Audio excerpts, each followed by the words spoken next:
ओम शांति। 14 अगस्त 2025 के बाबा के मधुर महावाक्य। बाबा कहते, मीठे बच्चे, बाप से ऑनेस्ट रहो, अपना सच्चा सच्चा चार्ट रखो, किसी को भी दुख ना दो, एक बाप के श्रेष्ठ मत पर चलते रहो। बाप से ऑनेस्ट रहो, अपना सच्चा सच्चा चार्ट रखो, किसी को भी दुख ना दो, एक बाप के श्रेष्ठ मत पर चलते रहो। प्रश्न, जो पूरे 84 जन्म लेने वाले हैं उनका पुरुषार्थ क्या होगा? जो पूरे 84 जन्म लेने वाले हैं उनका पुरुषार्थ क्या होगा? उत्तर, उनका पुरुषार्थ, विशेष पुरुषार्थ नर से नारायण बनने का होगा। अपनी कर्मेंद्रियों पर उनका पूरा कंट्रोल होगा। उनकी आंखें क्रिमिनल नहीं होंगी। अगर अब तक भी किसी को देखने से विकारी ख्यालात आते हैं, क्रिमिनल आई होती है, तो समझो पूरे 84 जन्म लेने वाली आत्मा नहीं है। गीत इस पाप की दुनिया से कहीं दूर ले चल। धारणा के लिए मुख्य सार, स्वयं का बोझ हल्का करने के लिए जो भी कर्म हुए हैं वह बाप को लिखकर देना है। अब किसी को भी दुख नहीं देना है, सपूत बनकर रहना है। स्वयं का बोझ हल्का करने के लिए जो भी कर्म हुए हैं वह बाप को लिखकर देना है। अब किसी को भी दुख नहीं देना है, सपूत बनकर रहना है। अपनी दृष्टि बहुत अच्छी बनानी है, आंखें धोखा ना दे, इसकी संभाल करनी है। अपने मैनर्स बहुत बहुत अच्छे रखने हैं। काम क्रोध के वश हो कोई पाप नहीं करने हैं। काम क्रोध के वश हो कोई पाप नहीं करने हैं। वरदान, लक्ष्य और मंजिल को सदा स्मृति में रख। तीव्र पुरुषार्थ करने वाले सदा होली और हैप्पी भव। लक्ष्य और मंजिल को सदा स्मृति में रख।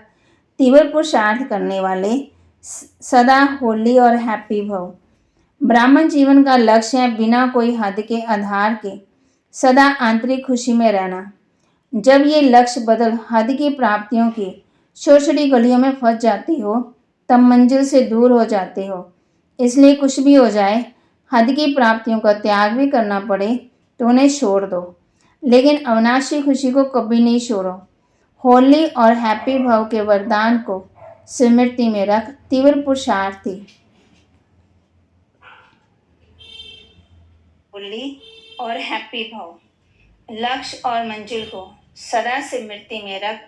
तीव्र पुरुषार्थ करने वाले तबाह कहती, होली और हैप्पी भाव के वरदान को स्मृति में रख। तीव्र पुरुषार्थी द्वारा अविनाशी प्राप्तियां करो। स्लोगन, गुण मूर्त बनकर गुणों का दान देते चलो, यही सबसे बड़ी सेवा है। गुण मूर्त बनकर गुणों का दान देते चलो, यही सबसे बड़ी सेवा है। अव्यक्तिशाली सहयोगी बनना है तो परमात्मा प्यार के अनुभवी बनो। मास्टर नॉलेजफुल, मास्टर सर्वशक्तिवान की स्टेज पर स्थित रह। भिन्न भिन्न प्रकार के क्यू से निकल बाप के साथ सदा मिलन मनाने के मगन में अपने समय को लगाओ और लवलीन स्थिति में रहो और सब बातें सहज समाप्त हो जाएगी। फिर आपके सामने आपकी प्रजा और भक्तों की क्यू लगेगी। तो माँ कहते, पाप होता है दुख की दुनिया में, दुख देने वाला रावण है। रावण कोई चीज़ नहीं है, फिर भी उसका बुत बनाकर चलाते रहते। सुखधाम का मालिक हमें सुखों का वर्षा दे रहे हैं। तुम बच्चे जानते हो कि संगम युग पर जो अच्छे पुरुषार्थी वे समझते हैं कि हमने 84 जन्म लिए हैं, फिर इन लक्ष्मी नारायण के साथ ही हम सतयुग में राज्य करेंगे। एक ने तो 84 जन्म ने लिए होंगे ना, उसके साथ और भी होंगे। तुम अभी जानते हैं हम आत्मा एक्टर हैं। पहले पहले हम सुखधाम में आए, फिर अब दुखधाम में आए, अब वापस सुखधाम में ले जाने के लिए आए हैं। कहते हैं मुझे याद करो और पवित्र बनो, कोई को भी दुख नहीं दो। एक दो को बहुत दुख देते रहते हैं। ये चक्कर कैसे फिरता है, ये तो बहुत सहज है। एक दिन में भी टीचर बन सकते हैं। बाप तुमको 84 जन्मों का 84 का राज समझाते हैं। फिर वहाँ कहते हैं शिव बाबा में जरा भी लव नहीं, याद ही नहीं करते हैं बलिहारी बाबा की, बलिहारी गुरु आपकी, बलिहारी सतगुरु की। कि जिसने गोविंद श्री कृष्ण का शास्त्रकार कराया, गुरु द्वारा तुम गोविंद बनते हो। शुरू से लेकर सृष्टि के आदि मध्य अंत का राज बुद्धि में रहना चाहिए। तुम बच्चों को अभी ये ज्ञान मिल रहा है, तुम समझते हो ये सृष्टि चक्र कैसे फिरता है।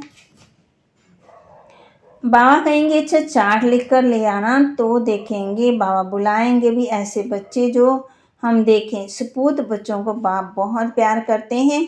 बाबा जानते हैं अब भी कोई संपूर्ण बना ही नहीं है। बाबा हर एक को देखते रहते हैं। बाबा के महावाक्य को लाइक करें, शेयर करें, सब्सक्राइब करें और अपने जीवन में धारण भी करें। ओम शांति।